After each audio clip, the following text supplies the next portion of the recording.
¿Qué es lo que ha hecho que esta crisis se extendiera tanto y se haya hecho tan profunda? Primero, existen varios factores que contribuyen a la crisis, internos y externos. El más importante es la injerencia extranjera. Segundo, porque los cálculos de algunos estados que quisieron intervenir en Siria eran cálculos erróneos, pues aquellos estados creían que el plan podría terminar en cuestión de semanas o meses, pero ello no ocurrió. Lo que sucedió es que el pueblo sirio resistió y rechazó todos los tipos de intervención externa y seguimos resistiendo hasta el momento. Para nosotros es un proceso de defensa de la patria. Cuando todavía el conflicto era entre sirios y no estaban infiltrados por elementos extranjeros, ¿usted cree que después de 2 años o más de 2 años de conflicto, usted cree en el análisis que se pudo haber hecho algo para evitar llegar a este punto, a esta situación? Al principio las demandas eran reformistas, aunque bien ese planteamiento era de fachada. Era una cobertura o un camuflaje para exportar el asunto como se trataba de reformas. Hemos llevado a cabo acciones reformistas. Cambiamos la Constitución, cambiamos las leyes, eliminamos el estado de emergencia y convocamos al diálogo a las fuerzas políticas opositoras. Pero con cada paso que tomábamos, el terrorismo se incrementaba. La pregunta lógica es ¿cuál es la relación entre el terrorismo y las reformas? No es posible que el terrorismo sea el camino para lograr las reformas. ¿Cuál es la relación de un terrorista checheno con las reformas en Siria? ¿Cuál es la relación de un terrorista procedente de Irak o Líbano o Afganistán con las reformas en Siria? Últimamente se han registrado 29 nacionalidades que hasta el momento combaten en Siria. ¿Cuál es la relación entre todos aquellos y las reformas internas? Ese planteamiento es ilógico. Para nosotros hemos realizado las reformas y ahora tenemos también una iniciativa política que incluye el diálogo. La base de cualquier solución política es lo que quiere el pueblo sirio y la base del pueblo radica en las urnas. No existe otra vía. Mientras el terrorista, nadie dialoga con un terrorista. El terrorismo ha golpeado desde Estados Unidos hasta Europa. ¿Acaso alguno de estos gobiernos haya dialogado con los terroristas? Usted dialoga con fuerzas políticas, pero no dialoga con un terrorista que degolle a personas y comete asesinatos y utiliza gases químicos. El diálogo sería entonces más exactamente con las potencias occidentales que estarían supuestamente detrás de esta gente, con Estados Unidos, por ejemplo.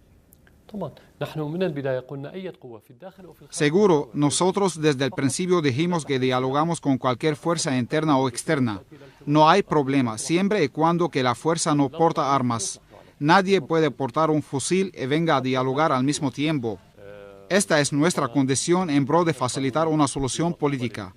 Nosotros no hemos puesto ninguna condición para el diálogo, al punto que algunas fuerzas son buscadas desde el punto de vista legal, y dijimos que durante la fase del diálogo no haremos ningún procedimiento judicial contra cualquier parte con el fin de abrir el camino ante el diálogo y escuchar los planteamientos de todas las partes. Al final existe el pueblo sirio, quien decidirá quién es patriótico y quién no lo es, quién es honesto, quién no lo es. Nosotros no dijimos que queremos una solución a nuestro estilo, como gobierno. No hemos planteado cuál será la forma de la solución. Lo hemos dejado a juicio del pueblo y es quien decide.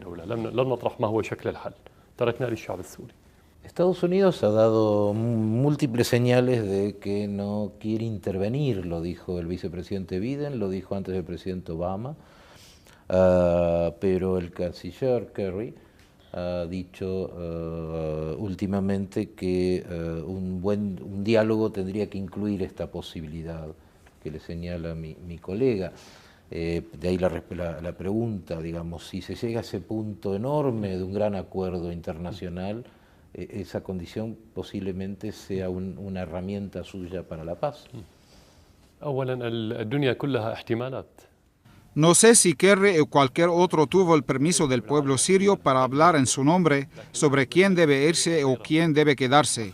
Nosotros dijimos desde el principio que cualquier decisión que tenga que ver con las reformas en Siria o cualquier otra acción política son decisiones locales y no es permisible ni a Estados Unidos o cualquier otro estado que intervenga en ellas.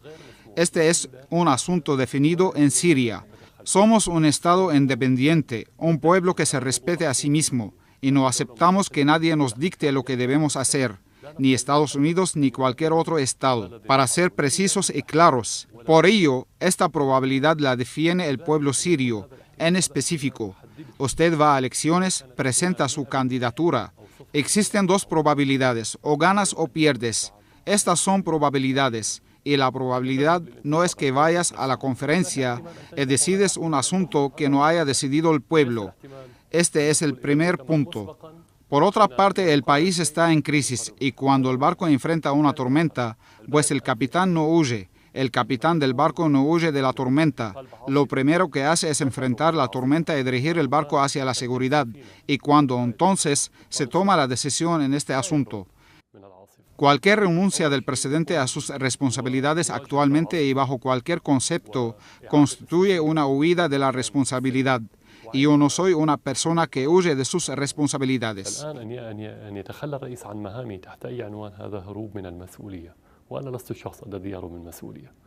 ¿Hay algún cambio que va marcando la historia, sin embargo, me parece, señor? Bush tenía un país económicamente mejor y atacó en Irak y en Afganistán. Obama no lo hizo en Libia, lo hizo Europa y está indicando constantemente que no quiere intervenir aquí. Es decir, que alguna modificación en la estrategia histórica se está notando en Estados Unidos, que por supuesto es difícil a veces de interpretar, pero el mundo es muy diferente a cuando, por ejemplo, yo lo entrevisté hace 7 años. El mundo está muy cambiado, China es mucho más importante de lo que era, Europa está más pobre. Digo, para evaluar si efectivamente va a haber una invasión de marines acá en algún momento. ¿Qué comenta? Podemos ver el asunto desde dos ángulos. Existe diálogo también dentro de Estados Unidos de que la administración norteamericana no apoya las guerras. ¿Pero por qué? ¿Acaso debido a la situación económica, o debido al cambio en la balanza internacional, o debido al fracaso que tuvo en Irak, Afganistán y otras partes del mundo? ¿O será una cuestión de principios? Yo dudo que la cuestión sea así. Creo que existen circunstancias que sufren cambios y son las que impiden que Estados Unidos pueda llevar a cabo nuevas aventuras, especialmente que son aventuras costosas y no tienen resultados políticos en beneficio de Estados Unidos. Pero de todos modos yo no sustituyo a los norteamericanos para evaluar ese punto. Nosotros miramos el asunto desde afuera, pero el otro ángulo que vemos con mucha claridad es el respaldo a los terroristas política y logísticamente, y enviar lo que ellos llaman como medios no letales a los terroristas. Y aquí cabe preguntar, ¿será que los acontecimientos del 11 de septiembre se llevaron a cabo empleando medios no letales? Al contrario, entonces no es necesariamente que respalde al terrorismo con armas. El hecho de respaldar con dinero e equipos logísticos diferentes quiere decir que quieres incrementar la eficacia de la fuerza asesina de ese terrorismo. Es posible que todo lo anterior sea que la política de Estados Unidos ha cambiado de la intervención directa a otro tipo de guerras, pues las guerras no tan solo se realizan mediante la invasión. La otra pregunta y la más importante, ¿será que Estados Unidos adopta actualmente una política que logre establecer la estabilidad? La respuesta es no. Ni Estados Unidos ni Occidente hacen cualquier cosa para asentar la estabilidad en el mundo. Mira lo que ocurre actualmente en Corea del Norte, en Siria, en los países árabes, en Irak, en Afganistán. No hay estabilidad. Eso es en lo que nos centramos. La guerra es un medio, una herramienta. Estamos hablando ahora del principio y no de las herramientas. No es necesariamente si Estados Unidos detenga la invasión directa, significa que cambie sus principios. Ha cambiado los medios, sí, pero los principios no creo que los ha cambiado. نحن نتحدث الآن عن المبدأ وليس عن الأدوات.